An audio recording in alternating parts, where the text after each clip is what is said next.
les messages des Elohim sont révolutionnaires, avec un accent circonflexe, hein, révolutionnaire. C'est le rêve et la révolution en même temps. C'est très important.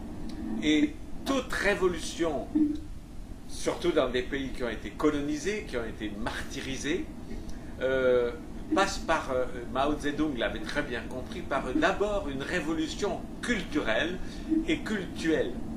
Et le meilleur instrument de cette révolution culturelle et cultuelle en Kama, en Afrique, c'est le mouvement raélien.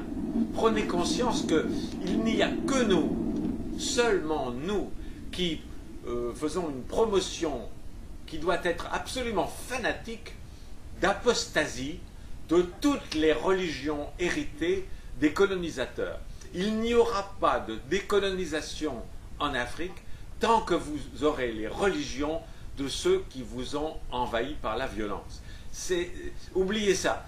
Tant que vous gardez leur culture, leur religion, leur langue, vous êtes soumis. Et ils continuent de vous soumettre. Et c'est une révolution indispensable. Il n'y a pas, Mao Zedong l'avait très très bien compris, hein, et il a réussi sa révolution en Chine, il n'y a pas de décolonisation, car c'est aussi un pays colonisé, la Chine, comme l'Inde, comme toute la planète, qui a subi ce que les Japonais... Vous savez qu'autrefois, d'ailleurs vous connaissez ce livre sûrement, qui était très célèbre en France, Le Péril jaune, hein. Les Français, les Européens avaient peur quand la Chine s'éveillera, c'est un livre très célèbre, le danger des jaunes. Hein.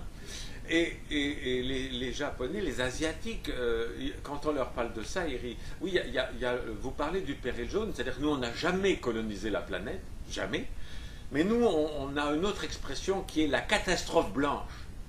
Car c'est exactement ce qui est arrivé. Il y a eu la catastrophe blanche qui est ce petit peuple européen qui a colonisé toute la planète, à part quelques petits pays, le Japon, qui a su échapper à tout ça, mais autrement, l'Afrique, l'Amérique, l'Asie, l'Océanie, tout, la Chine, l'Inde, colonisée par une minorité qui s'est servie de technologies, d'ailleurs qu'ils n'avaient pas inventées eux-mêmes, pour imposer par la violence leur culture, leur religion, et esclavagiser, et martyriser, et commettre des génocides un peu partout.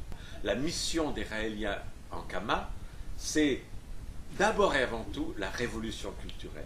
De retrouver vos racines, vos vraies racines, celles qui sont culturelles, pas les racines physiques, hein, ça ne veut rien dire les racines physiques. Les racines culturelles, ce qui fait que votre peuple avait des traditions, des religions magnifiques, extrêmement liées aux Elohim, des musiques, des écrits, des choses extraordinaires, une richesse extraordinaire qui a été détruite, méprisée, qu'on a tenté de détruire, des traditions vestimentaires. Je suis très heureux de voir au premier rang des femmes merveilleuses, magnifiques anges, kamites, seins nus. Ben évidemment, pourquoi les gens ont caché leurs seins tout d'un coup, imposés par la religion catholique, l'instrument des pouvoirs européens pour venir dire attendez, non, il faut vous couvrir.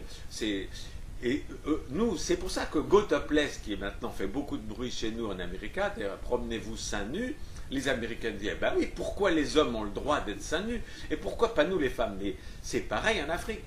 Et c'est terrible de voir, et je l'ai vu quand j'étais en Afrique, des femmes européennes qui vont en vacances sur les plages et qui se mettent seins nus, et puis il y a des Noirs qui arrivent et qui leur disent ah, vous ne respectez pas nos traditions, il faut vous couvrir. Waouh, c'est tout le contraire. Elles sont dans la pure tradition kamite d'être fières de son corps.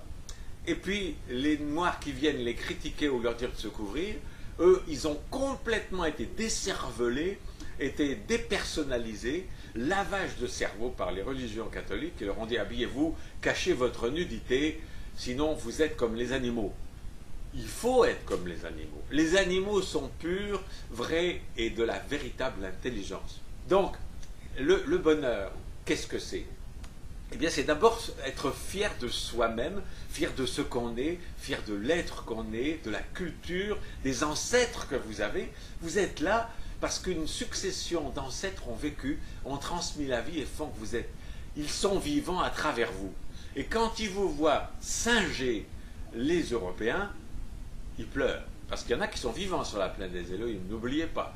Et quand ils vous voient aller dans leurs églises, ils pleurent.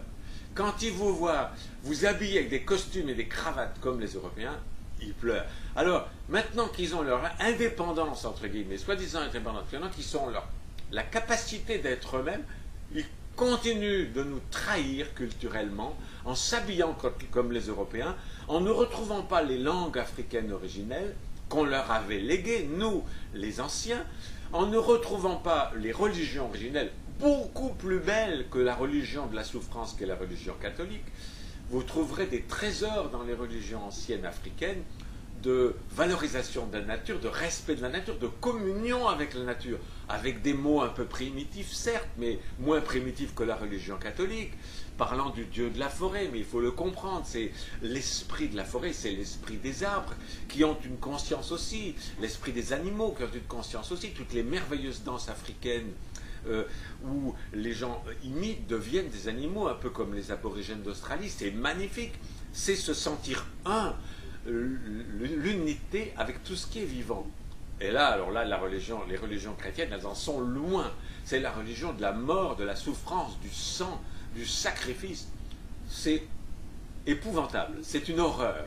Ça n'a rien à voir avec Jésus. Jésus, il déteste la croix, il déteste le sang, il aimait l'amour, il aimait tout le monde, il était plein de fraternité, il apportait un message de paix et d'espoir.